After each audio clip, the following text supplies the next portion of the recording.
여러분 안녕하세요. 네, 오늘 가정교회 디딤돌 세 번째 시간이고요. 약간 이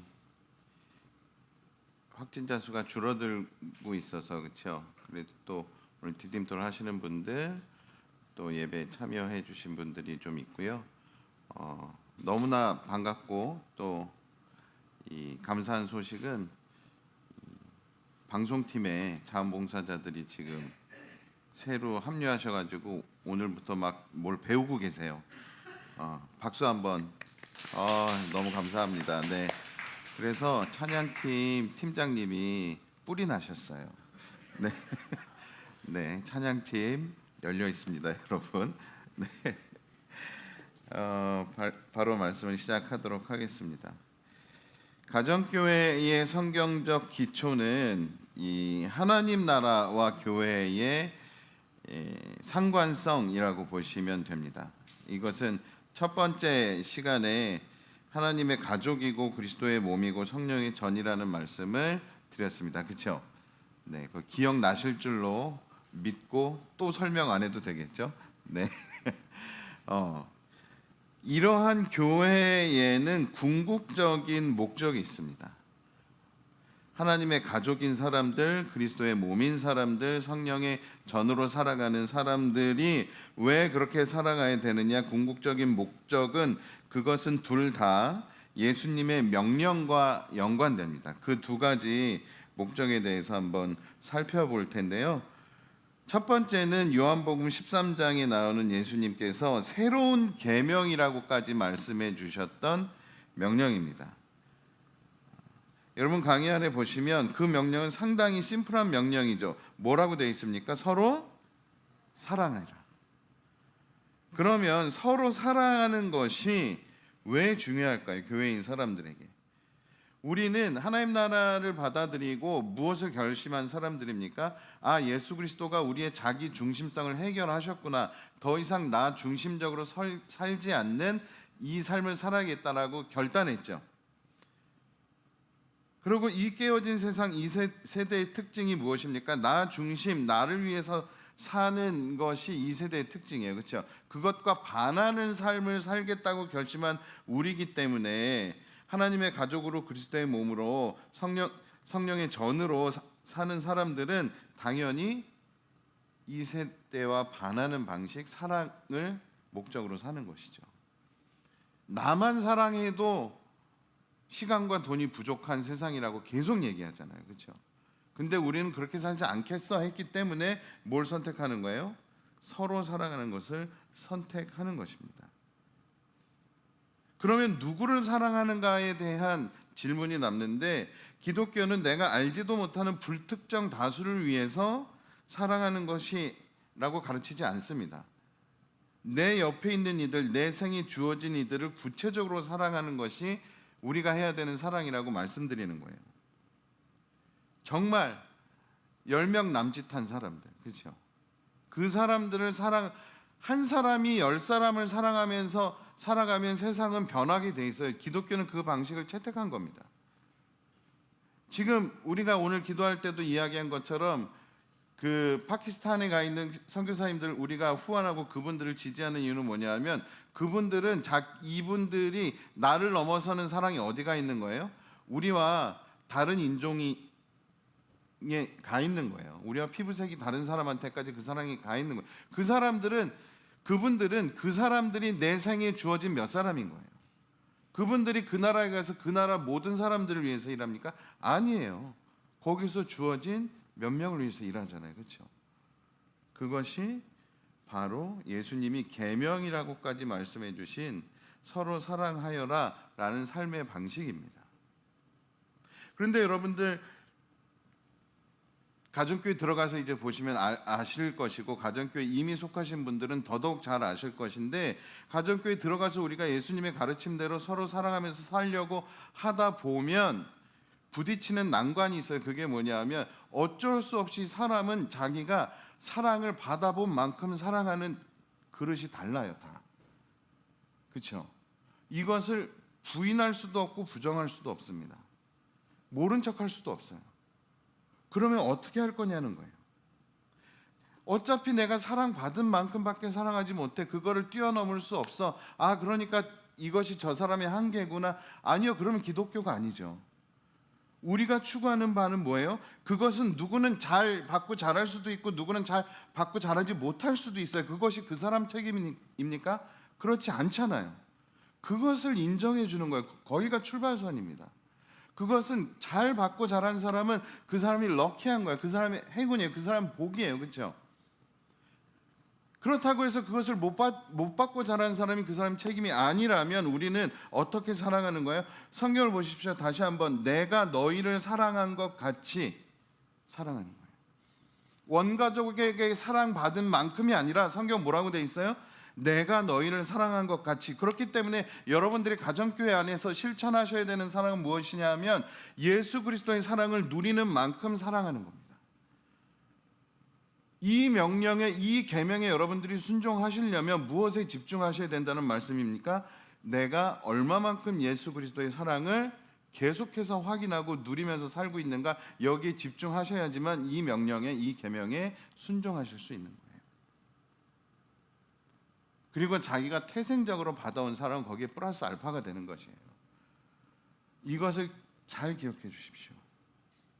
두 번째로 예수님이 마태복음 28장에서 하신 말씀을 한번 이 말씀은 좀 읽어보도록 하겠습니다.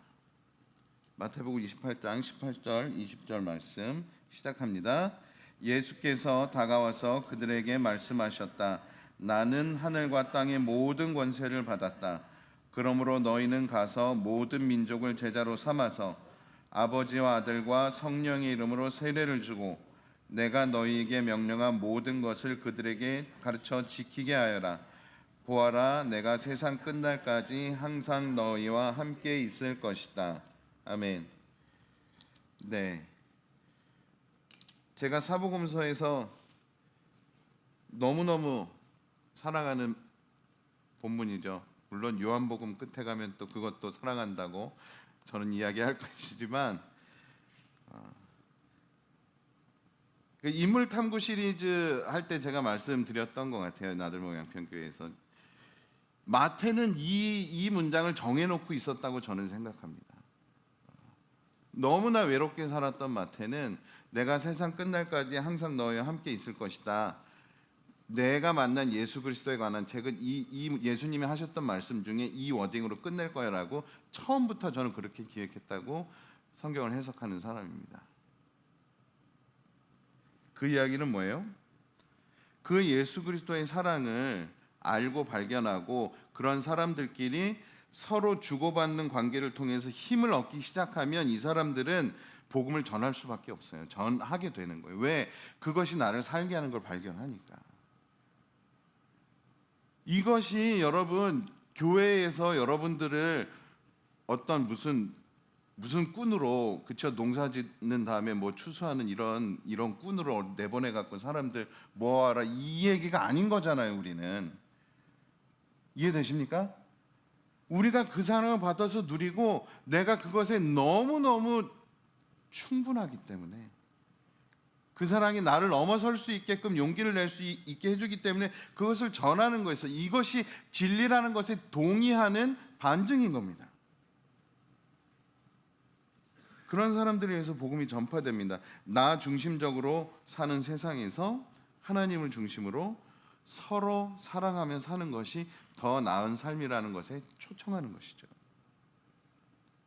그렇기 때문에 서로 사랑하는 것 그리고 복음을 전파하고 전수하는 것 이 두 가지가 예수님이 당신을 따르는 사람들한테 주신 두 가지의 아주 중요한 명령입니다. 하늘가족 디딤돌에 들어오신 여러분들에게 이제 그 삶이 시작됐다는 것을 말씀드리면서 여기서부터 같이 시작하게 돼서 여러분들에게도 저에게도 영광인 줄로 정말로 믿습니다. 교회는 그것 때문에 존재하고 우리는 그것을 살아내는 사람들인 거죠. 넘어가서 신약 교회의 형태와 오늘날 교회를 좀 비교해 보려고 합니다. 사도행전 19장에는 헬라 문화권에서 쓰는 사람들이 쓰던 단어에서 교회라는 말이 나왔어요. 그것이 에클레시아라는 단어인데요. 그 에클레시아라는 말은 사실상 여러분이 생각해 보세요. 교회라는 게 세상에 있었습니까? 없었습니까? 없었어요. 그렇죠? 없었는데 어떤 사람들을 교회라고 부르기 시작해야 돼요. 뭔가를. 그러니까 원래 있던 거를 이걸로 설명해야 되는 거예요. 그렇죠? 그러니까 그 원래 있던 개념이 뭐냐? 사도행전 19장에 보면 집회라는 단어가 나오고 모임이라는 단어가 나옵니다. 이것은 에베소에서 있었던 소동을 기록해 놓은 부분인데요. 에베소에서 바울이 가르쳤어요. 사람들한테. 사람의 손으로 만든 신은 신이 아니다. 그러니까 그 메시지를 이상한데? 라고 생각하는 사람들도 있지만 맞는 것 같은데? 라고 생각하는 사람들은 더 이상 사람이 손으로 만들어서 이게 당신을 지켜주는 뭐 수호신이야 여신이야 그런 행동을 더 이상 하지 않기 시작했겠죠. 그러니까 당연히 그 신상을 제작해서 파는 사람들, 이게 비즈니스이고 생계인 사람들한테는 뭐가 된 거예요? 치명적인 위험 요소가 된 거예요. 그러니까 신상 사업을 종사하는 사람들이 바울 일행을 린치를 가한 겁니다. 그래서 끌고 들어가서 극장으로 끌고 들어갔어요. 수많은 사람들이. 그래서 소요를 일으킨 그 사람들을 시청 공무원이 말리는 과정에서 했단 말입니다. 뭐라고요? 여러분들이 해결하고자 하는 문제가 있으면 정식 집회를 통해서 처리하셔야 돼요. 이런 식으로 멱살잡이 하지 마시고. 그리고서 그 모임을 해산시켰다라고 할 때 집회라는 말, 모임이라는 말이 헬라 문화권 사람들이 쓰던 에클레시아라는 단어입니다. 그것을 기독교인들이 모이는 그 모임에다가 붙여줬어요. 에클레시아라고. 여러분 교회가 뜻하는 말은 여기에서 제가 드리고자 하는 말씀이 뭔지 아시겠습니까? 건물이 아니란 얘기예요. 교회는 원래부터 생성됐을 때부터 사람들의 모임을 뜻하는 단어였어요. 그렇기 때문에 교회는 강의 안에는 빈칸을 해놓고 답을 다 써놨죠. 네, 교회는 건물이 아닙니다. 조직도 아니고 프로그램도 아닙니다. 교회는 뭐라고요? 사람들입니다. 이 부분을 나들모 양평교회는 정말로 명확히 인식하고 추구하는 사람들입니다. 이 부분에 있어서 교회의 리더들이 착각하기 시작한다면 여러분들이 정식으로 집회를 여셔서 문제를 제기하셔야 돼요. 교회가 건물인 것처럼, 교회가 자산인 것처럼, 그렇죠? 교회가 권력인 것처럼 착각하고 어떤 결정을 내리려고 들면 리더들이 여러분들은 뭘 하셔야 된다고요? 진정한 교회로서 그것을 막아 서셔야 된다고. 그게 나들모 양평교회가 추구하는 철학입니다. 그것이 성경이 이야기하는 바고요.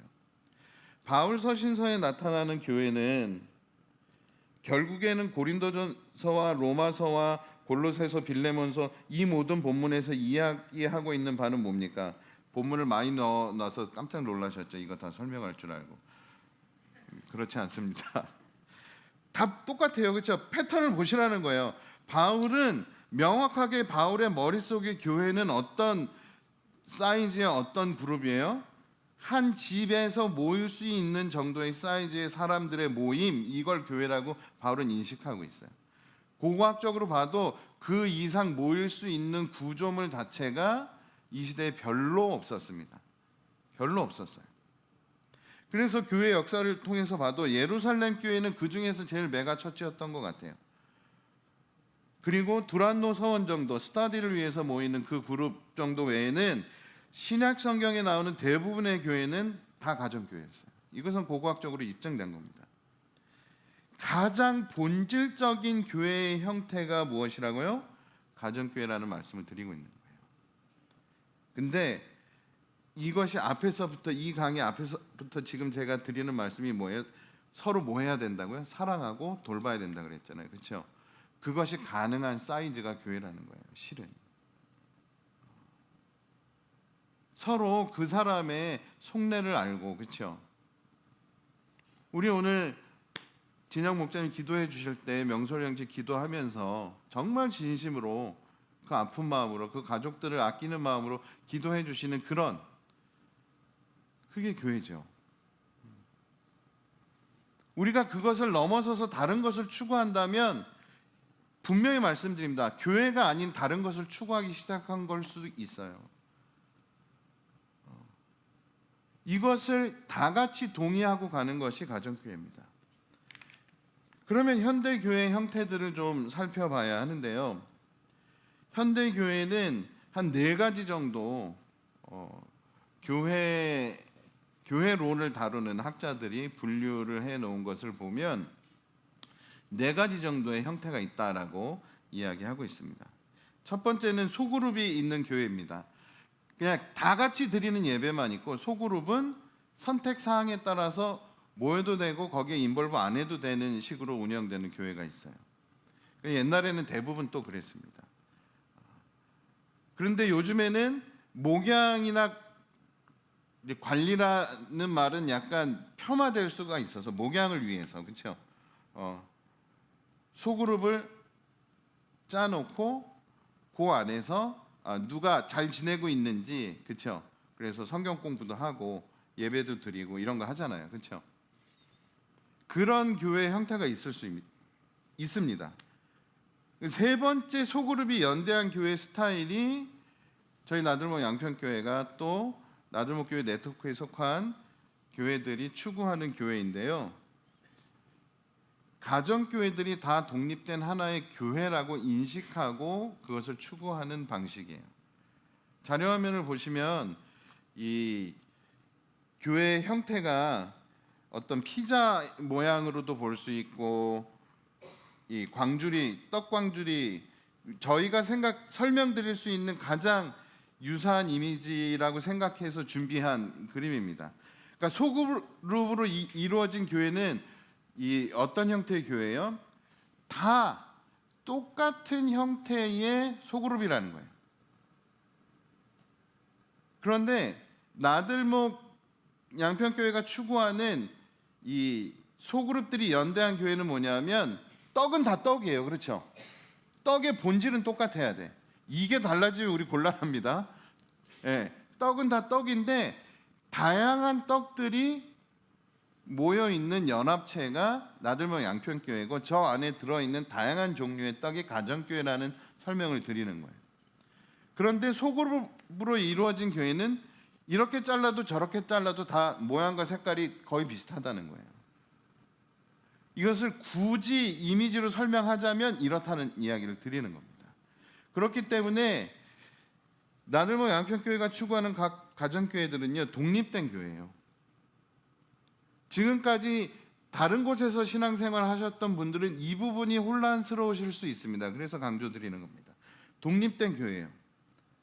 그 가정교회들의 연합체로서 나들목 양평교회가 존재하는 겁니다.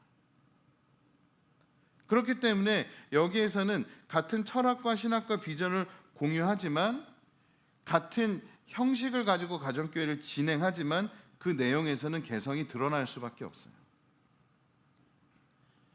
그래서 나들목 교회 네트워크에 속한 모든 교회들에게 되게 중요한 가치가 하나 있는데 그것은 무엇이냐면 다양성과 일치라는 가치입니다.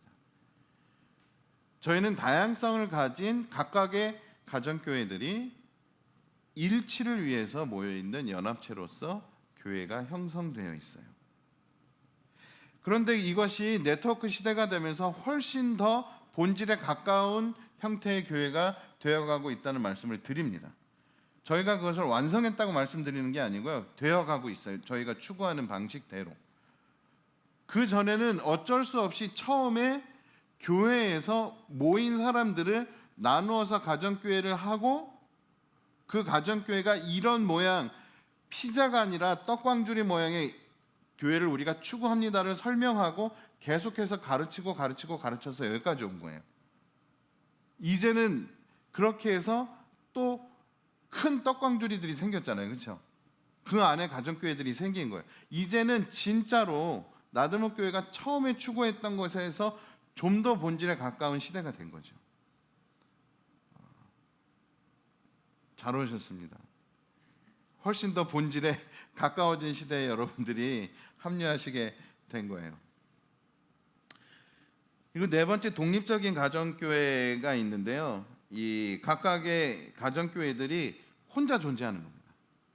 이런 분들이 있어요. 특히 한국 교회 안에 요즘에 교회를 떠도는 사람들이 떠돌다 만나서 자기들끼리 모이는 교회가 있어요. 그렇죠? 그런데 이 독립된 교회로 독자적으로 존재하는 교회들이, 여러분들 오늘 숙제로 나가는 1세기 교회 모습을 쓰신 로버트 뱅크스 교수님도 그 운동을 하셨던 분이에요. 하시는 분이에요. 그런데 독립된 가정교회의 약점은 뭐냐면 건강성을 유지하기 위해서 서로 지켜보고 돌봐줘야 되는데 그런 울타리가 없다는 게 한계점이죠.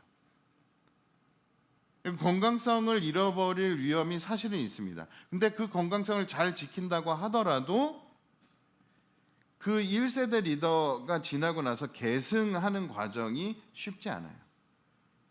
그런 면에서 나들목 양평교회가 추구하는 방식, 소그룹이 연대하는 교회의 방식은 지속 가능한 교회를 하는데 가장 적합하지 않나, 이렇게 현재로서는 판단할 수 있습니다. 가정교회와 연합교회 관계를 설명을 드리면, 첫 번째, 가정교회가 독립된 교회라는 말씀은 앞에서 드린 것 같아요. 그렇죠? 독립성과 주도성을 가지고 있고 다양성이 인정되는 그런 독립된 교회들입니다. 그런데 중요한 거는 그 가정교회들이 연대하는 데 목적이 있어요. 그것은 앞서 말씀드린 네 번째 형태의 독립적인 가정교회들이 가지는 한계와 리스크를 줄이기 위한 것이 목적이죠. 그것은 무엇입니까? 가정교회끼리 서로 연대해서 서로 상호 의존하고 서로를 지켜보고 돌봐줄 수 있는 관계로까지 발전되기를 저희는 추구합니다. 그것을 위해서 사실은 목자 모임을 하는 거예요. 목자들이 괜히 지금도 충분히 시간의 헌신을 하고 있는데 목자들끼리 모임을 따로 또 만들어서 무엇을 위해서 그것을 하겠습니까, 여러분? 당연히 목자들끼리 서로 먼저 유대를 강화하고 서로 지켜보고 세워주는 관계를 만들어야 그 다음에 가정교회끼리 서로 연대할 수 있는 길이 열리겠죠. 그것을 위해서 하는 겁니다. 쉽지 않아요. 시간의 헌신을 더 해야 되고요. 그 목적이 선명하지 않으면 그 모임을 이끌고 갈 수가 없습니다. 거기서 어떤 행정적인 결정을 하고, 결정도 해요. 중요한 교회 방향성을. 근데 그것이 목적이 아니라는 거예요. 무엇 때문이라고요? 상호 의존, 상호 책임을 지는 관계가 되기 위해서 가정교회들은 연대해야 됩니다. 다양한 가운데 무엇을 위해서요? 일치를 위해서. 그 일치를 위해서 하는 거예요. 그런 면에서 이제 가정교회 멤버로 살아가시는 여러분들에게는 그 가정교회 안에서 상호 책임성 있는 관계를 가지고 또 일치를 위해서 중요한 프로세스가 바로 삶으로 말씀 읽기입니다. 삶으로 말씀 읽기 시간을 여러분들이 잘 활용하셔야 정말 일치를 추구하실 수 있고요. 서로 지켜보면서 세워주는 관계를 유지하실 수 있는 거예요. 여기서 길어지면 안 되니까 바로 넘어가서 좀 이야기를 지속해 보겠습니다. 가정교회와 연합교회의 관계는 그렇기 때문에 원심력과 구심력의 관계와 같다라고 생각해 주시면 좋을 것 같아요. 가정교회가 안으로 모이려고 애를 쓰는 역할을 한다면 연합교회는 이 가정교회들이 다시 자기 가정교회를 넘어설 수 있도록 도와주는 역할을 서로 상호간에 그런 책임성을 가지고 역할을 해 주어야 되겠죠. 그렇기 때문에 가정교회는 관계는 깊어지면서, 여러분, 교회는 늘 말씀드립니다만 세상에 없는 걸 추구하는 집단이에요. 그러니까 안으로는 관계가 깊어지면서 개방적인 어떤 썸띵을 추구하는 거예요. 관계가 깊어지면 깊어질수록 세상에서는 그 그룹은 어떻게 돼요? 폐쇄적이 되고 길도화되잖아요. 근데 교회는 그걸 추구하는 게 아니라 관계가 깊어지면 깊어질수록 서로 사랑하고 서로 의존하는 사람들의 에너지가 나를 넘어설 수 있도록 그 개방적인 공동체가 되도록 추구하는 것이 교회입니다. 그러면 여기서 제가 여러분들에게 지금 이 설교는 1차적인 청중이 누굽니까? 가정교회 디딤돌에 들어와 있는 수강자 분들이시죠. 그러면 가정교회 들어가 계신 분들한테는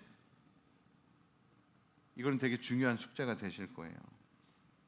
우리 가정교회는 그런 관계가 깊어지고 있는 만큼 개방적이기도 한가 점검해 주시길 바랍니다. 열려 있는가 부탁드립니다. 제가 이렇게 본질적인 설교를 하고 있는데 이분들이 가정교회 들어간 다음에 목사님 뻥치셨어요? 이런 전화를 안 받을 수 있게끔 부탁드립니다.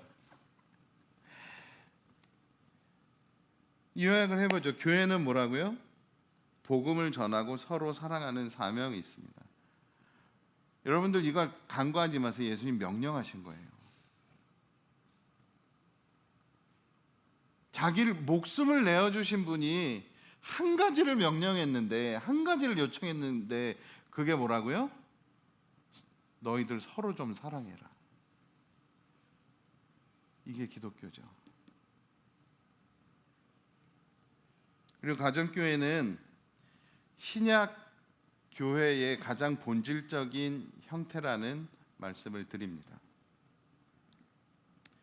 그리고 나들목교회 네트워크에 속한 교회들은 그 중에 하나인 우리 나들목 양평교회는 독립된 주체적이고 주도적인 가정교회들의 연합체입니다. 이것이 변질되거나 왜곡되지 않기를 정말로 바라요. 그러면 그 가정교회에 여러분들이 이제 속하시면, 그리고 속한 분들은 어떠한 방식으로 삶을 살아가느냐? 가정교회 내적인 특성이 있습니다. 건강한 가정교회는 분명한 철학과 그것에 대한 헌신이 있거든요.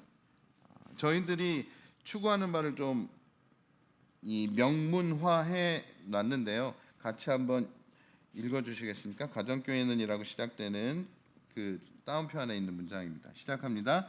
가정교회는 하나님 나라의 복음을 배우고 살아내고 전수하는 변혁 공동체이다.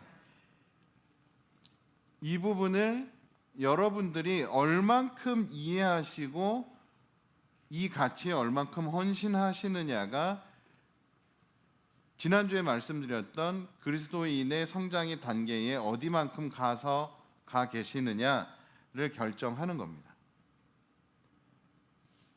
하나님 나라의 복음이란 것은 제가 처음에 말씀드렸던 하나님의 계획, 그 충만 프로젝트를 내가 얼마나 이해했느냐예요. 그리고 나에게는 개인적으로 내가 속한 공동체적으로 그 충만 프로젝트가 있느냐를 점검해 보셔야 돼요. 배운다는 것은, 여기서 배운다는 것은요, 더 근본적인 것은, 특히 가정교회 세팅에서 배운다는 의미는 이것은 좀 따라해 주십시오. 서로를 통해 배운다. 네, 가정교회 세팅에서 배운다는 것은 명백히 서로를 통해서 배우는 겁니다.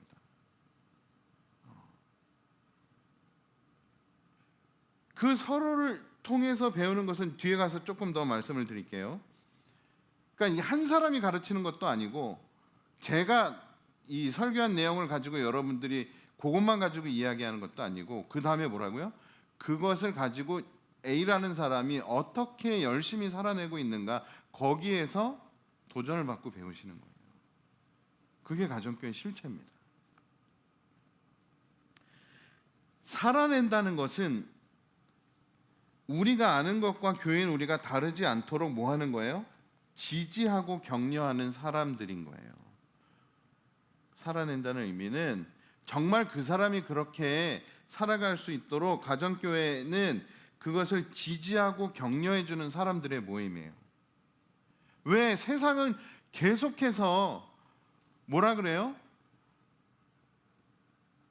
자기 자신을 위해서 돈과 시간을 쓰라고 이야기하잖아요.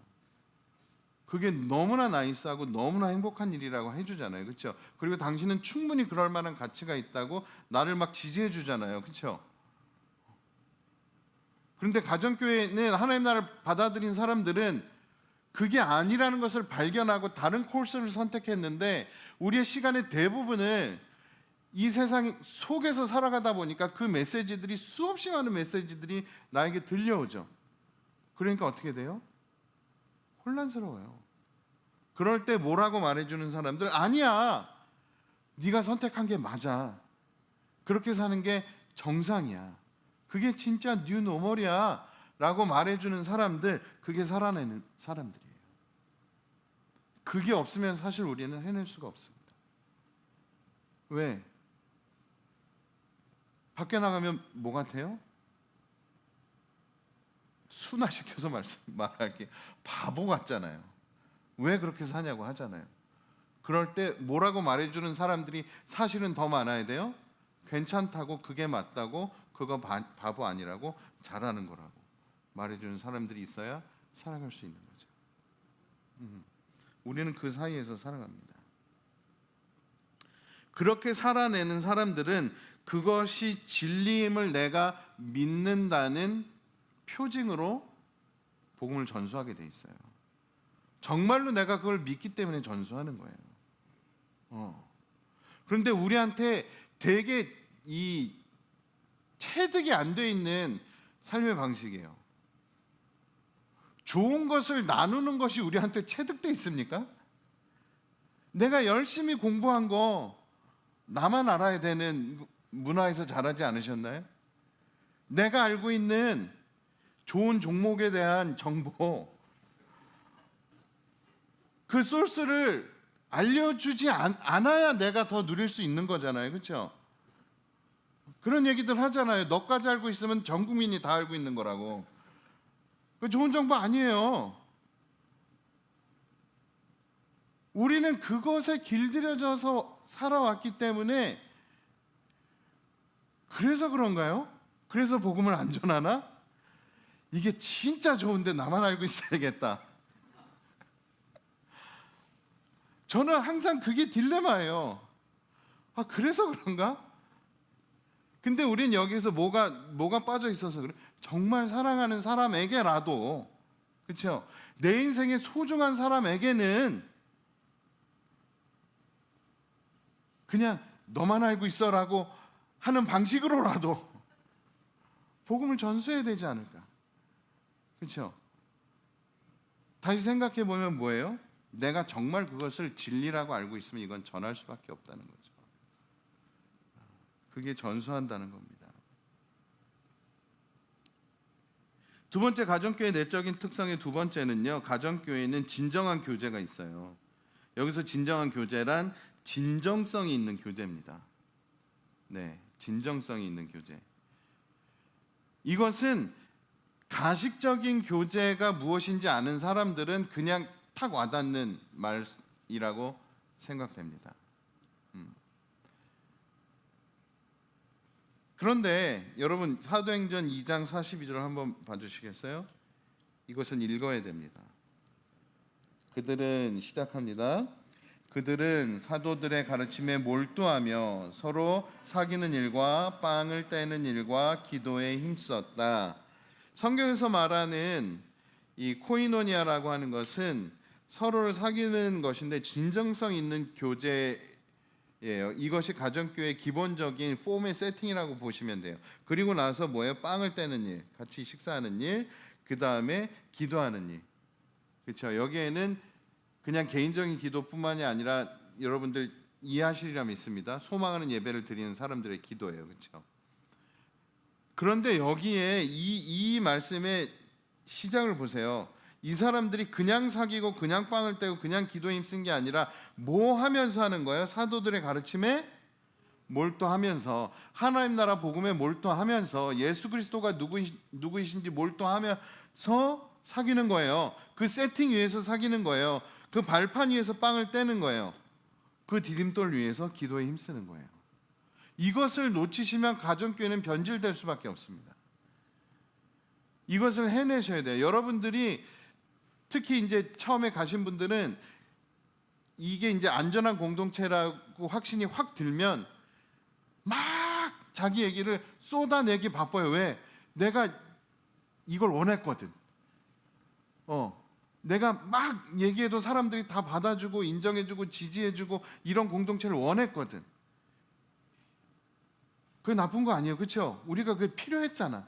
근데 그러다 보면 뭘 놓치실 수 있어요? 내가 무엇에 몰두하면서 이 교제를 하는지를 놓치실 수 있어. 이걸 놓치면 뭐에 몰두하게 돼요? 나에게 몰두하게 돼. 내 인생에 몰두하게 돼. 내 한에 몰두하게 돼. 그거 아니에요.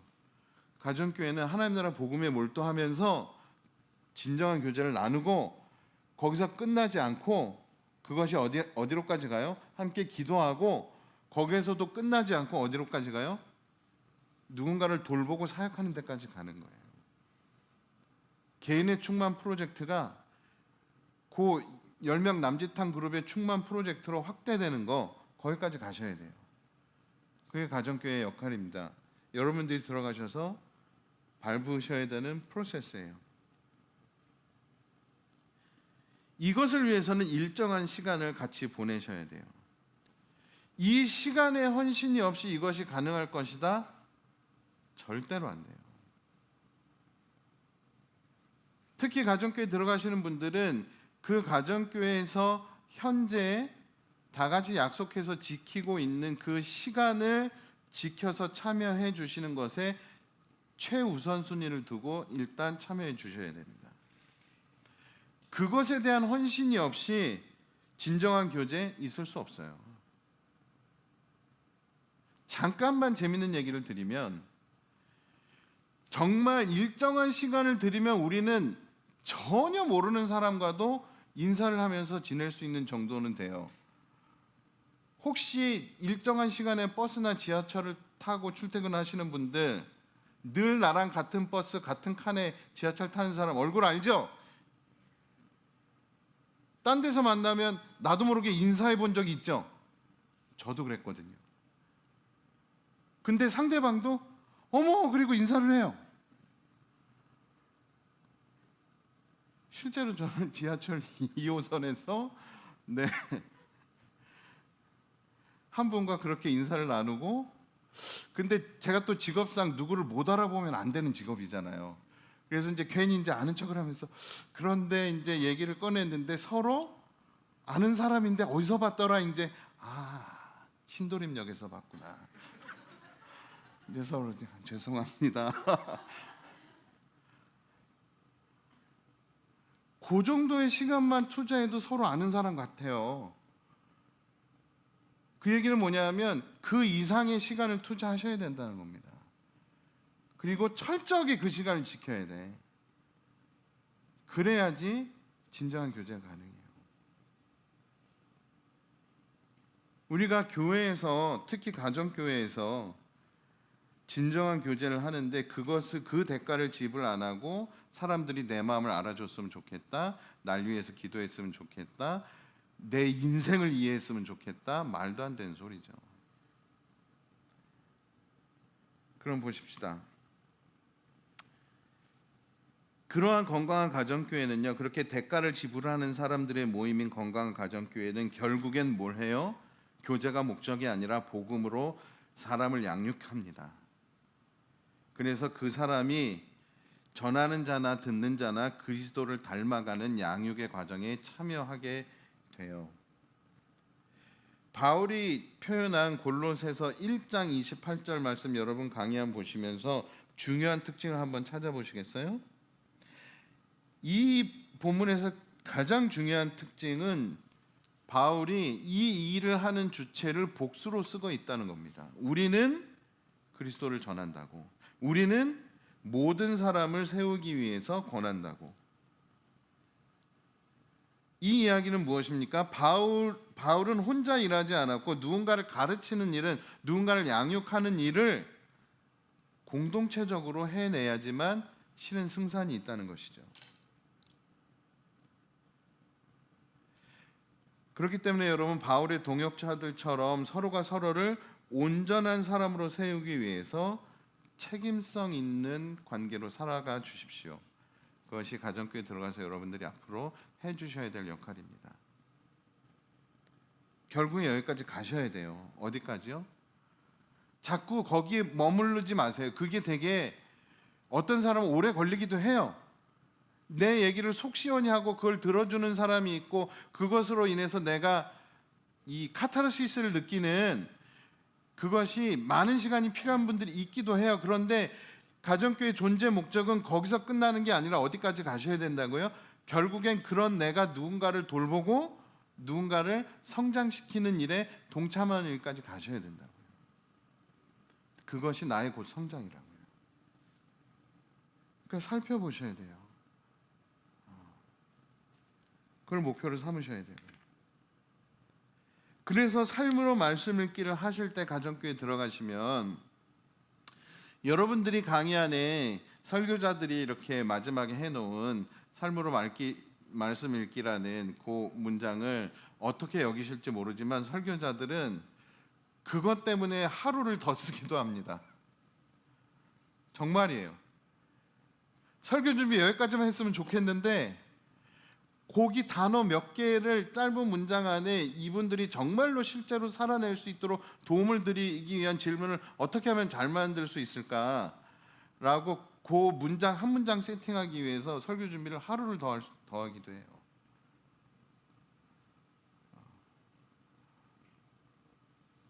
제발 다시 한번 부탁드릴게요. 소중히 여겨주세요. 저도 빨리 퇴근하고 싶어요. 근데 그것 때문에 하다 보면 늦어져요. 왜? 우리가 이것 때문에 가정교회 하는 거거든, 사실. 이번 주에 직장에서 어떤 인간 때문에 재수 없었나, 그것 때문에 모이는 거 아니라고요. 가정교회가 재수 없었는데 그런 내 안에서 이번 주에 함께 예배드린 그 하나님이 이렇게 내 안에서 워킹해 주셔가지고 내가 그 재수 없음에도 불구하고 이렇게 한 번 더 해보기로 했어. 그랬을 때 다른 사람들이 뭐 해주는 거예요? 지지해 주는 거예요. 잘했어. 그거지. 그게 가정교회라고요. 그렇기 때문에 삶으로 말씀 읽기는요, 전체 공동체적으로는요, 같은 방향을 바라보게 해주는 겁니다. 우리가 같은 말씀을 듣는 것 되게 중요한 것처럼 삶으로 말씀 읽기는 여러분들이 같은 방향을 보면서 살아갈 수 있게 설교자들은 정말 디자인하고 있어요. 그래서 그것이 여러분들 인생의 구심력이 될 수 있기를 간절히 바랍니다. 그런데 우리가 또 바쁘게 살다 보면 어때요? 내가 이번 주에 무슨 말씀을 들었나 정말 미치고 팔짝 뛰게 한 개도 생각이 안 날 때가 있잖아요. 아주 가끔. 왜 그 영화 제목 생각 안 나는 것처럼, 그 배우 이름 생각 안 나는 것처럼 성경 본문이 1도 생각이 날 것 같은데 안 날 때가 있잖아요. 그럴 때 도움 되시라고 삶으로 말씀 읽기 드리는 거예요. 요거 보면 좀 생각나게. 개인적으로는 그렇게 활용하세요. 처음에 가정교회 들어가신 분들은 이게 익숙하지 않으실 수 있기 때문에 이게 넓은 페이지도 아니잖아요. 삶으로 말씀 읽기는 강의 안에 보면은 그거를 뭐 이렇게 오려서 찢어서 어디다 넣어갖고 책갈피처럼 다니시는 것도 추천드려요. 그래서 미리 그것을 몇 번 더 생각해서 나눌 것을 준비해서 가정교회 가시는 게 가장 좋습니다. 그래서 개인적으로는 까먹지 않게 도움을 드리려고 삶으로 말씀 읽기 하는 거고요. 가정교회 공동체적으로는요, 삶으로 말씀 읽기가 왜 중요하냐 하면 아까 말씀드린 거예요. 구체적으로 격려할 수 있는 틀을 제공해 드리는 겁니다. 그 말씀을 통해서 나에게 일하시는 하나님에 대해서 나누실 수 있게 틀을 제공해 드리는 거예요. 거기서 더 나아가서 그 하나님이 내 일상 속에서 어떻게 일하셨나, 그 다음에 최상은 나는 그 하나님께 어떻게 반응했나, 여기까지 나누실 수 있게끔. 보통 개인적인 질문 앞에 나가잖아요, 그렇죠? 그리고 공동체적으로 어떻게 할 건가, 이런 카테고리 안에서 하는데, 그런 질문을 그래서 넣어드리는 겁니다. 중요한 건 뭐라고요? 그 하나님이 어떻게 일하셨나, 나는 그 하나님께 어떻게 반응했나, 이것까지 나눠주시는 거예요. 처음에 이것을 잘할 수 없어요, 여러분. 괜찮아요. 처음에는 자기가 살아온 얘기 하셔야 돼. 네, 어디 가서 한풀이 할 거야 하셔야 돼. 근데 그게 목적이 아니라고. 그리고 다른 믿음의 선배들이 가정교회 뭐라 그럴까요? 자대짬밥? 네, 이런 것이 있는 분들이 나눔을 어떻게 하시는지 유심히 보세요. 아, 저렇게 하는 거구나. 저렇게 하는 거구나. 네, 가정교회 속해 계신 분들 부담 되시라고 드리는 말씀이 맞습니다. 네. 넘어가서 네 번째 특징을 보시면, 건강한 가정교회는요, 소자를 돌아봅니다. 결국엔 우리 가정교회가 할 수 있는 공동체적인 사역은 무엇일까를 고민하는 단계까지 가게 돼요. 그 훈련으로 저희가 해외 선교도 하고 밥집도 돕고 이렇게 하는 거예요. 시간의 헌신 앞에서 말씀드렸지만, 결국에는 사람은 무엇과 무엇까지 써야지 진짜 헌신이에요? 시간과 돈까지 써야 진짜 헌신이에요. 그렇죠? 그것을 해내는 가정교회를 경험하시게 될 거고 함께 추구하시게 될 거예요. 그런데 마태복음 25장, 여러분 이 본문 많이 들어보셨을 거예요. 교회 다니시는 분들. 예수님이 뭐라 그랬어요? 보잘것없는 사람 하나에게 한 것이 곧 나에게 한 것이다 라고 말씀하시잖아요, 그렇죠? 이 본문은 명확히 우리들에게 무엇을 이야기해주고 있습니까? 예수 그리스도를 사랑하는 방법은 이거다라고 성경에 명시되어 있는 겁니다. 예수 그리스도의 사랑을 받아서 여기까지 오신 여러분, 내가 예수 그리스도를 어떻게 사랑할까, 결국에 그 고민이 우리한테 있으셔야 되고 있으실 텐데, 그 방법은 뭐라고요? 지극히 보잘것없는 사람 하나에게 하는 것, 그게 예수 그리스도를 사랑하는 방법이라고. 감사하게도 바울이 얘기한 것도 아니고 베드로가 얘기한 것도 아니고 예수님께서 얘기하셨어요. 기독교는 뭐 그렇게 대단한 걸 말하는 종교가 아닙니다. 아는 만큼 살아내라고 하는 거고요. 신을 사랑하려면 내 눈에 보잘것 없어 보이는 사람을 사랑하면 그 피조물을 만드신 신을 사랑하는 거다라고 이야기하는 거예요. That's it. 그게 다예요. 그것을 위해서 뭐 하는 거예요? 내가 지금까지 살아온 패턴을 바꿔가시는 훈련을 하시는 게 가정교회예요. 건강한 가정교회는 예배하는 공동체입니다. 결국엔 가정교회에서 여러분들이 놓치지 말으셔야 되는 것이, 교제하지 말라는 거 아니에요, 그렇죠? 교제 중요해요, 하셔야 돼요. 근데 그게 목적이 아니고 여기까지 가야 돼요, 그렇죠? 누군가를 돌보는 데까지, 그리고 정말 보잘것없어 보이는 사람을 위해서 내 시간과 돈을 쓰는 데까지, 그리고 그것을 해내기 위해서 힘을 얻을 수 있는 예배를 드리는 데까지 가주셔야 돼요. 계속해서 소망하는 예배를 말씀드립니다. 나중에 양평교회는 소망하는 예배에 대한 본문 기억나시죠? 요한계시록 제일 마지막 말씀, 종말론적인 예배를 드릴 수 있어야 돼요. 변역자들은 어떻게 해요? 주님 빨리 와주십시오.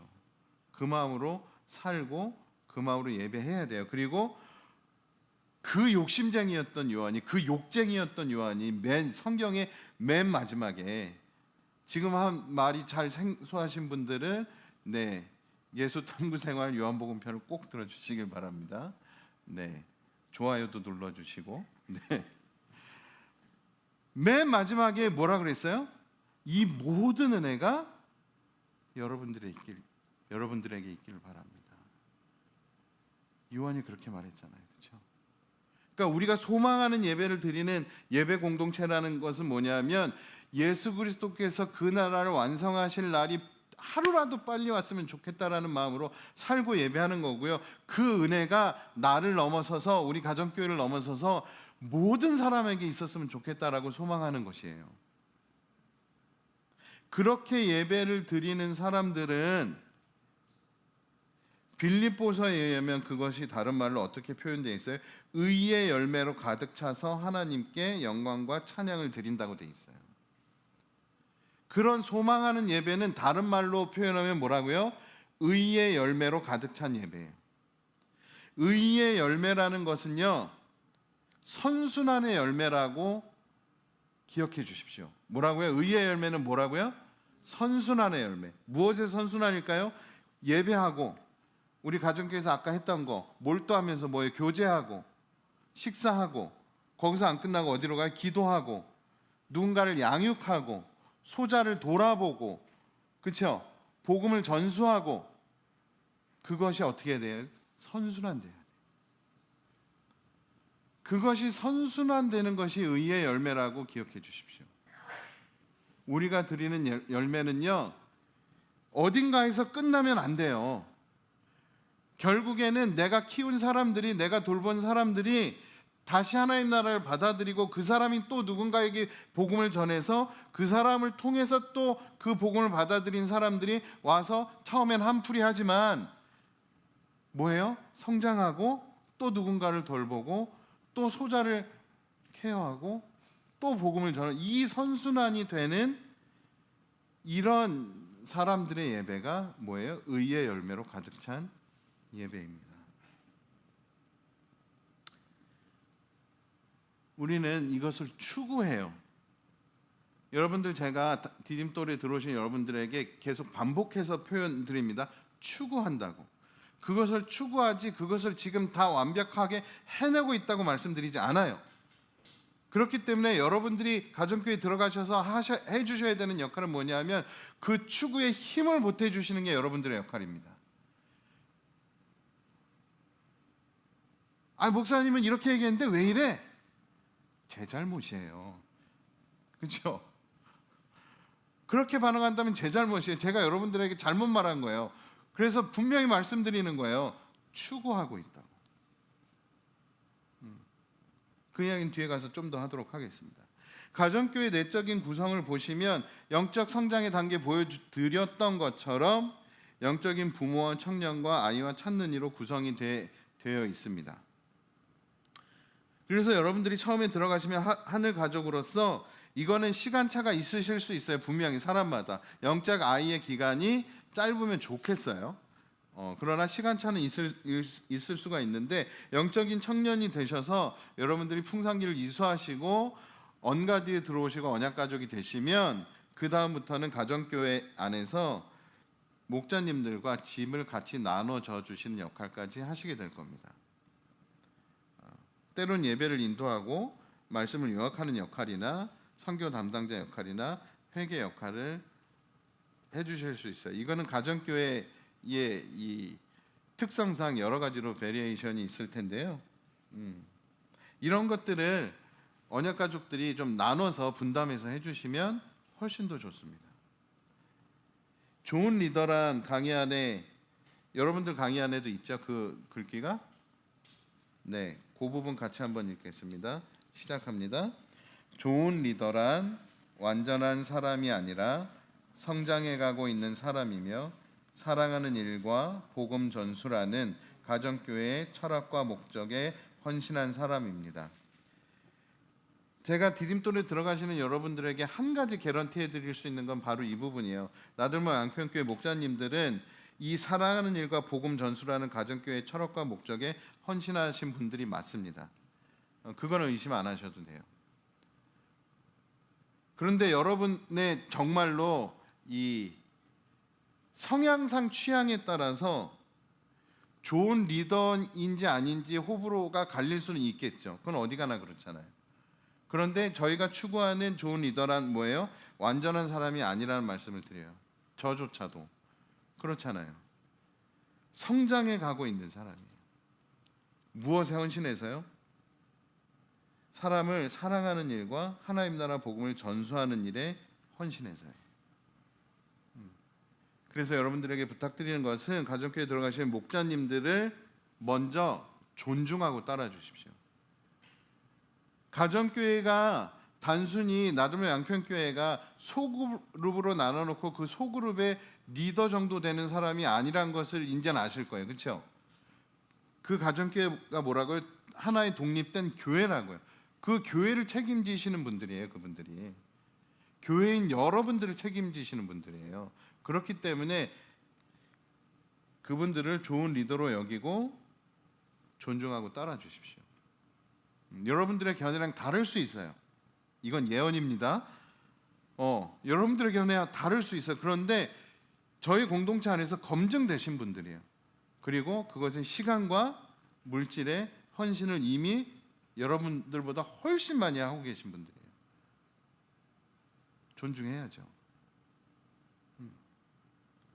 그리고 제가 그러니까 들어가서 말 잘 들어라, 물론 그 얘기 맞는데요. 그게 목적이 아니에요. 존중하면서 뭐 하셔야 돼요? 서로 배우시라고요. 서로 배우셔서 여러분들이 자기의 영적 성장 단계에 따라서 자기 역할을 찾아가 주십시오. 그리고 본인이 좋은 리더로 성장해가는 꿈을 꾸시면서 그 가정교회와 시간의 헌신, 물질의 헌신을 같이 해주십시오. 그러면 정말로 여러분들이, 저는 소망합니다, 정말 언젠가는 그런 좋은 리더로 되어가는 앞선 위치에 있게 되실 줄로 믿어요. 그래야 우리가 진짜 교회가 맞고요.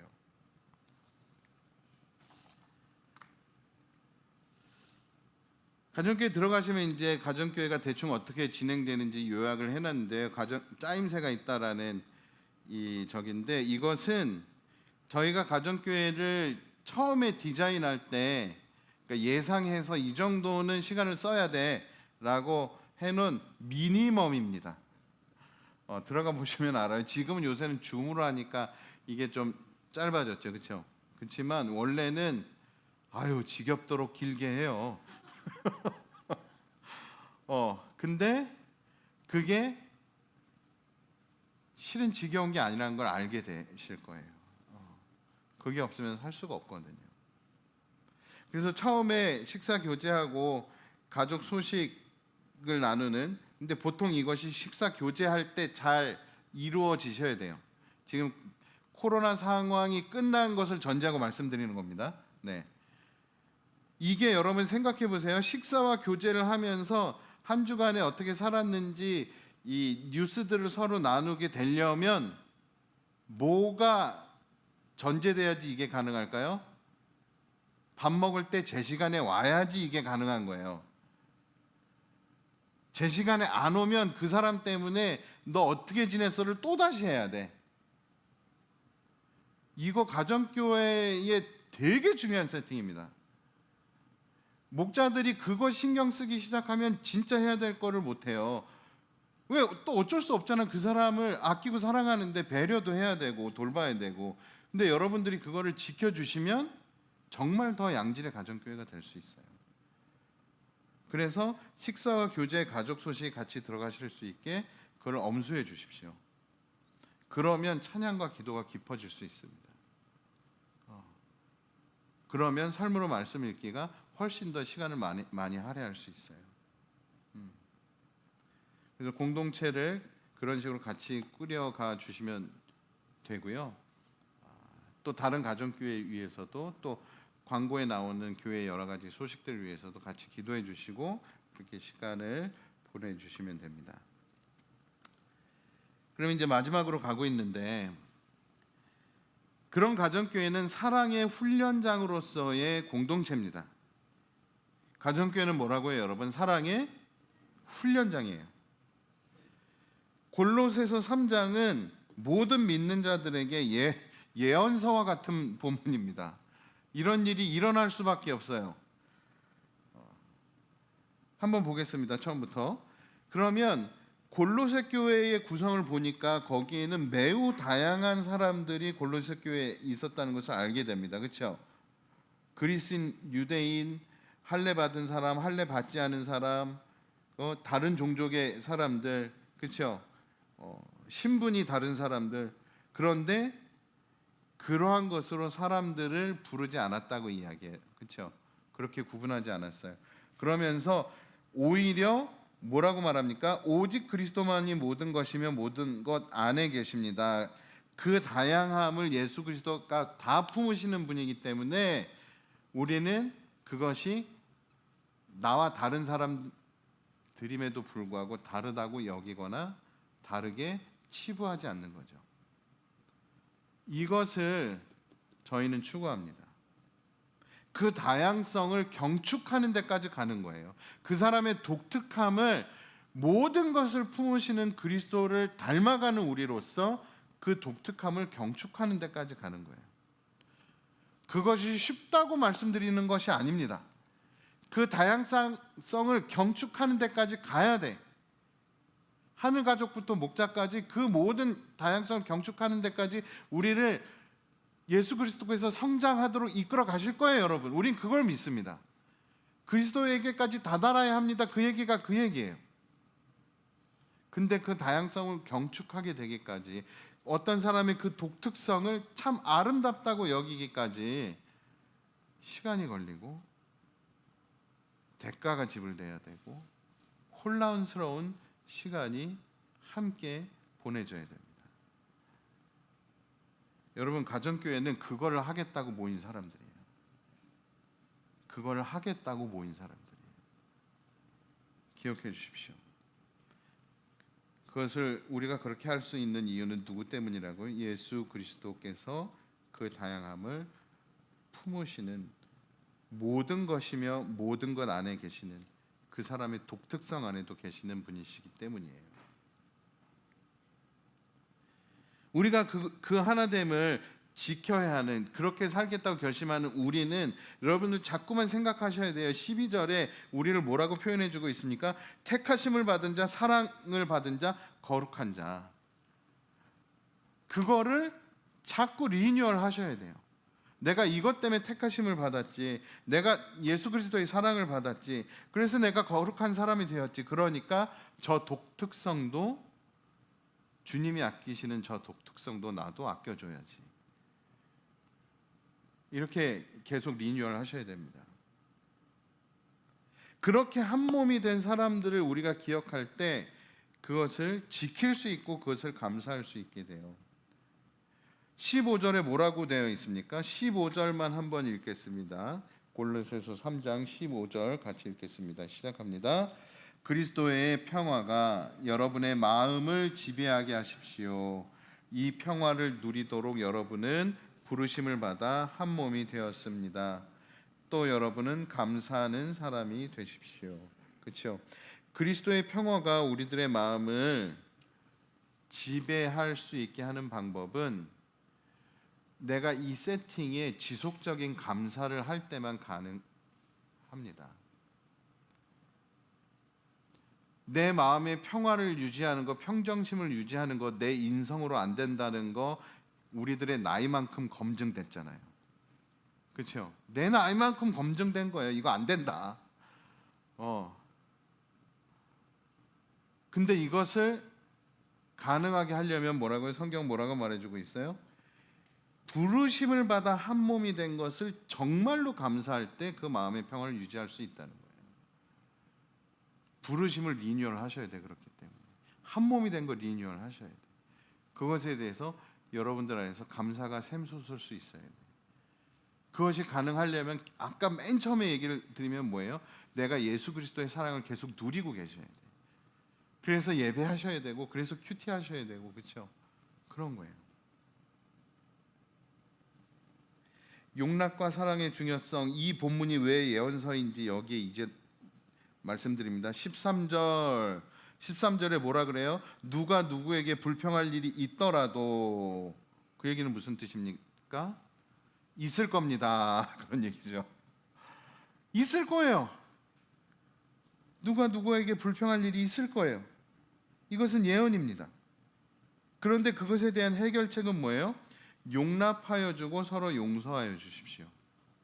이것이 해결책인데 저는 이것에 대해서 해결책 플러스 목적이라고 말씀드리고 싶어요. 가정교회 안에서 어떤 갈등이 생기셨을 때 여러분 용납해야지, 용서해야지, 그게 어떤 화가 나지만 대안으로서 용서와 용납이 아니라요, 우리가 그거 하려고 모인 사람들이라고요. 어디 가서 자기 생긴 모양 때문에 대접받지 못하는 사람들을, 누군가에게 불편을 자꾸 끼치는 사람들을 뭐 해주는 거? 용납하고 용서해 주는 게 목적인 집단이 가정교회예요. 그래서 그 뒤에 뭐라고 하는 거예요? 이 모든 것 위에 사랑을 더하라고 하는 거예요. 사랑이 없으면 불가능하거든. 근데 이게 잘 안 돼요. 왜? 사실 나도 그런 대접을 못 받아봤고, 그래서 가정교회를 뭐라고 하는 거예요? 사랑의 훈련장이라고 말씀드리는 겁니다. 이 세팅에서는 이걸 좀 연습해 보자고. 무엇을? 내 마음 편하자고 속에 있는 얘기 다 하는 거, 그거 안 하는 거. 내가 바른 말을 해서 누군가를 고쳐주는 거, 그거 안 하는 거. 안 고쳐져요. 내가 말을 해서 그 사람이 안 고쳐진다고. 근데 우리가 변하고 성장한다는 건 뭐예요? 그 사람이 아니라 내가 성장한다고요. 무엇을 목적으로 할 때? 용납과 용서를 목적으로 할 때. 그게 목적이 돼야 돼요. 다시 한번 말씀드립니다. 성격상 어떤 얘기를 해야 직성이 풀리시는 분들이 있어요. 그렇죠? 아직도 성격상으로만 사는 거야. 우리가 진실한 공동체라고 말할 때 할 말을 다 하는 공동체라는 뜻이 아니고요, authentic, 진정한 공동체라고요. 진짜 공동체. 그 진짜 공동체의 목적은요, 뭐라고요? 서로 용납하여 주고 서로 용서하여 주는 것. 어떤 상황에서 불평할 일이 있더라도 그게 목적이라고요. 그것이 가능하려면 그 모든 것 위에 사랑이 있어야 돼요. 그래서 바울은 이렇게 표현하죠. 사랑은 완전하게 묶는 띠입니다. 그래서 이렇게 이야기하는 겁니다.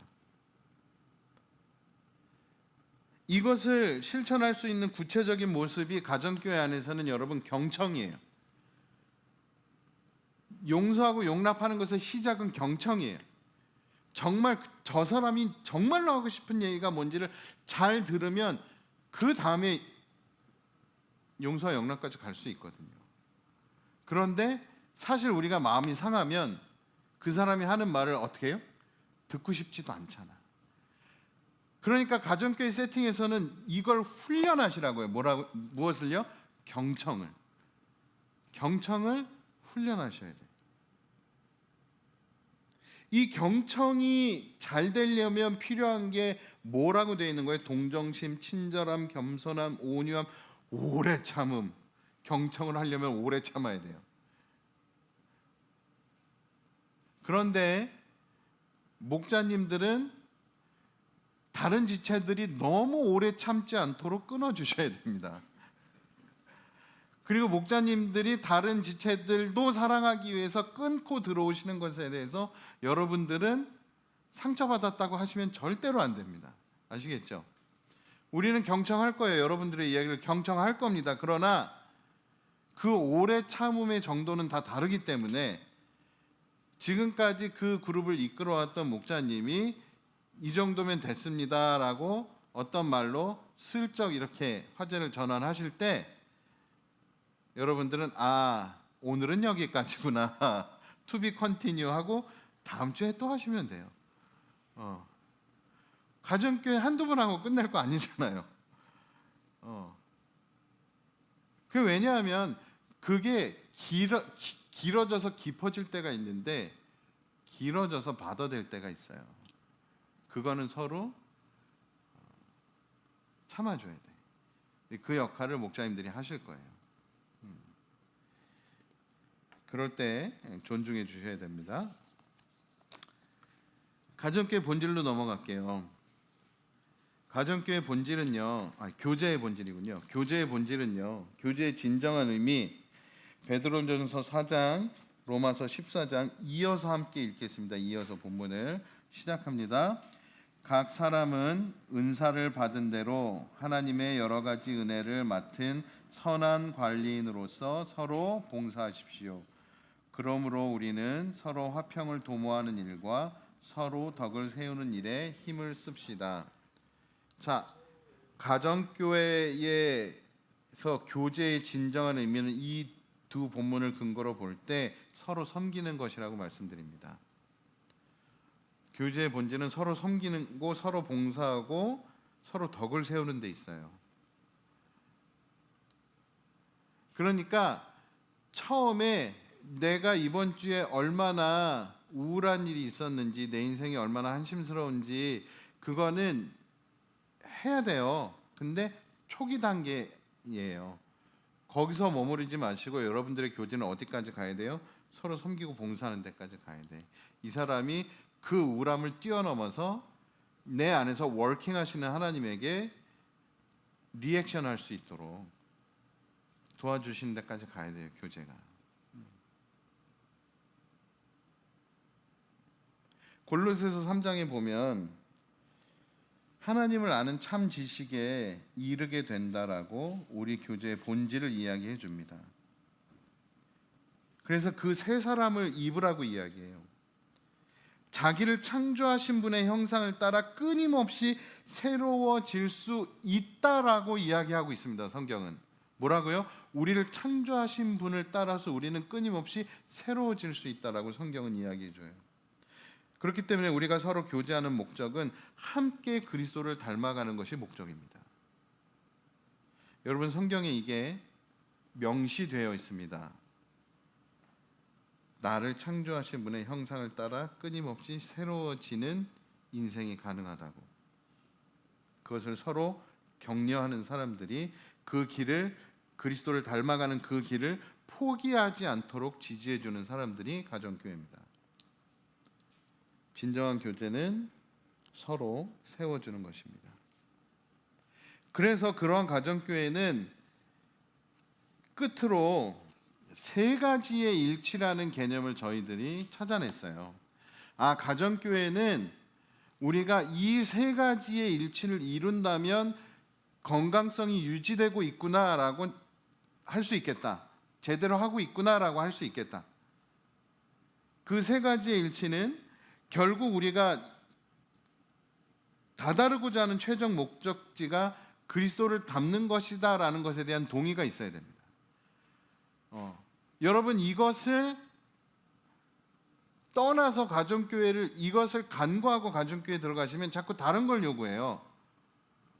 진실한 공동체라면 진실한 공동체가 뭔데라는 질문을 자꾸 다른 사람한테 해요. 분명히 말씀드립니다. 진실한 공동체, 진정한 공동체는 뭐라고요? 서로 섬겨서 서로 도와서 그리스도를 닮아가게 하는 게 우리의 목적이에요. 그게 진실한 공동체입니다. 그렇게 그리스도를 닮아가는 사람들은 세 단계의 일치를 이루는데 첫 번째가 인간 대 인간으로서의 일치예요. 인간적으로 누리는 인티머시, 이거가 가정교회 안에서는 분명히 말씀드립니다. 세상의 어떤 모임에서도 누릴 수 없는 그 분명한 일의 일치가 있어요. 그런데 계속 말씀드리는 것처럼 그것이 우리의 최종 목적지가 아니라는 것이죠. 인간 대 인간으로서의 일치, 그것은 무엇입니까? 여기에서 여러분, 인간 대 인간으로서의 일치라는 것은 조금 더 날카롭게 말씀을 드리면 뭐냐면, 우리가 다른 점이 많은데 아까 이야기했던 것처럼 그리스도 안에서 그리스도께서 우리를 다 품으셨어. 어떤 나를요? 흠이 있고 부족하고 연약함 투성이인 나를 그리스도께서 품으셨어. 이거의 일치가 일어나야 돼요. 그러니까 내가 얼마나 부족한 사람인지를 오픈할 수 있는 공동체라는 거예요. 근데 우리는 세상에서 자꾸 무엇에 길들여져 있습니까? 갑옷을 입는 것에 길들여져 있어. 그렇죠? 내가 완전 무장을 하고 누구를 만나야지 내가 안전하게 서바이벌 할 수 있는 경험을 할 수 있어. 이 무장을 해제를 하는 게 가정교회 제1의 일치예요. 나도 부족한 사람이고 다행이다. 쟤도 부족한 사람이네. 이 일치가 제1의 일치입니다. 두 번째는요. 그 연약한 사람이 뭐라고요? 그리스도를 만났어. 그 연약한 내가 그리스도를 만났어. 그래서 내 안에도 그리스도가 있고 당신 안에도 그리스도가 있군요. 라는 것을 발견하는 게 두 번째 일치예요. 그러니까 이것을 점검하는 방법은 다른 거 없어요, 여러분. 우리가 삶으로 말씀 읽게 할 때 내가 얼마나 우울한지, 내가 얼마나 속상한지, 내가 얼마나 열심히 사는지 그것만 나눔의 주가 되면 제1의 일치를 지금 열심히 하고 있는 가정교회예요. 그런데 여기서 그런 내가 그리스도를 만나서 내 안에 그리스도가 계셔. 네 안에도 그리스도가 계시구나. 이런 나눔이 활발해지면 이의 일치의 단계에 있는 가정교회예요. 그런데 여기서 우리의 궁극적인 목적 뭐라고요? 그 내 안에 있는 그리스도 그리고 너의 안에 있는 그 그리스도가 일하고 계시는구나. 너를 위해서 일하고 계시는구나. 나를 위해서도 이렇게 일하고 계셔. 그래서 난 이렇게 반응했어. 넌 그렇게 반응했구나. 그래서 우리는 함께 자라가고 있구나. 이것을 또 잠깐 디프레스 돼 있는 사람은 그렇게 월킹하시고 반응하는 사람들을 보면서 또 힘을 얻고 이런 선순환이 일어나는 것이 제3의 일치입니다. 그러니까 가정교회는 제1의 일치, 2의 일치, 3의 일치가 있는데 어디까지 가야 돼요? 제3의 일치까지 가야 돼요. 그 3의 일치 가면 1의 일치를 안 하느냐 그거 아니에요. 지금 그림표를 보시면 아시겠지만 제1의 일치는 늘 존재합니다. 그렇죠? 근데 제발 부탁인 것은 제1의 일치에서 가정교회가 끝나지 않게끔 여러분들이 서로 애써 주셔야 돼요. 적어도 2의 일치까지는 가서 나눔이 끝날 수 있게끔 해 주셔야 돼요. 그럼에도 불구하고 이 연약한 내 삶과 내 인생에 하나님이 계셔, 그리스도가 계셔. 그래서 내가 이번 주엔 아무것도 반응 못했지만 버텼어 라는 것까지는 나눠주셔야 돼. 그러면 잘 버텼어. 근데 그 다음에 뭐라고요? 건강한 가정교회로 가려면 그런 내 인생 가운데 하나님이 어떻게 이번 주에 워킹하셨는지, 사실은 워킹하고 계시죠 늘. 그걸 내가 발견하는 것뿐이야. 그렇죠? 어떻게 발견하고 어떻게 반응했는지 그것을 너무나 기쁜 마음으로 박수 쳐주고 격려해 주는 게 가정교회 가장 건강한 제3의 일치까지 가는 모습이에요. 그렇기 때문에 여러분 우리가 시간을 엄수해 주셔야 되는 게 뭐냐면, 목자님들은 이걸 하고 싶은데 다 띄엄띄엄 들어와. 누구는 안 와. 그러면 제3의 일치까지 못 하고 제1의 일치 나눔만 하다가 끝나 또. 그러면 다음 주에는 또 목자님들 한 주간 동안 열심히 또 기도해요. 또 준비해요. 근데 또 저번 주에 오네 이번 주에 안 하고 저번 주에 안 오네 또 이번 주에 와서 또 제1의 나눔을 해. 그럼 또 그거 다 들어줘야 돼, 오래 참음으로. 그러다 보면 한 달 가고 그러다 보면 두 달 가고 그러다 보면 몇 년 가는 거예요. 그러니까 여러분들이 우리 가정교회가 정말로 성장하길 바라면 그것을 목자의 책임으로 여기지 마시고 여러분들이 첫 번째 시간 엄수, 두 번째 내용 준비 이걸 해주셔야 돼. 아시겠죠? 그래서 삶으로 말씀 읽기를 가능하면 오려가지고 책갈피처럼 넣고 다니셔라. 참 옛날 사람처럼 말하네요. 제가 말해놓고도 핸드폰으로 찍어서 갖고 다니셔도 되잖아요. 그래서 보시는 거예요.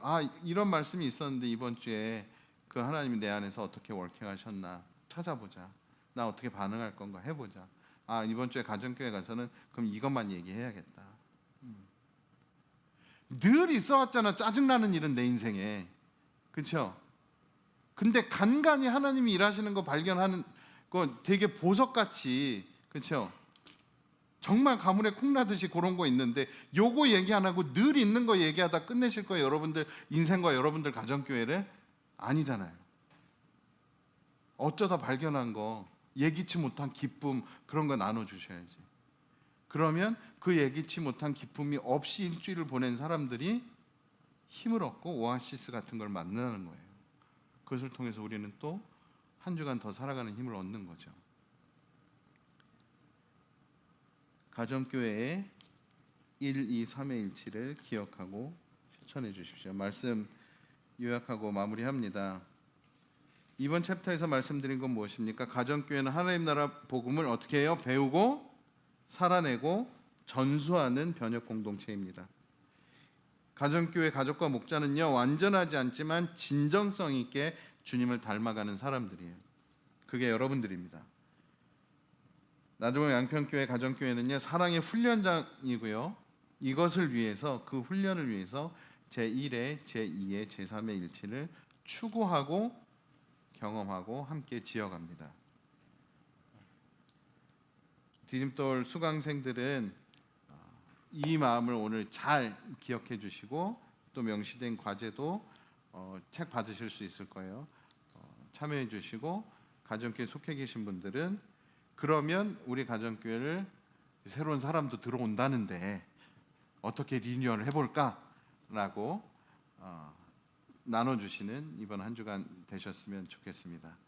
잠시 침묵하는 시간 갖겠습니다.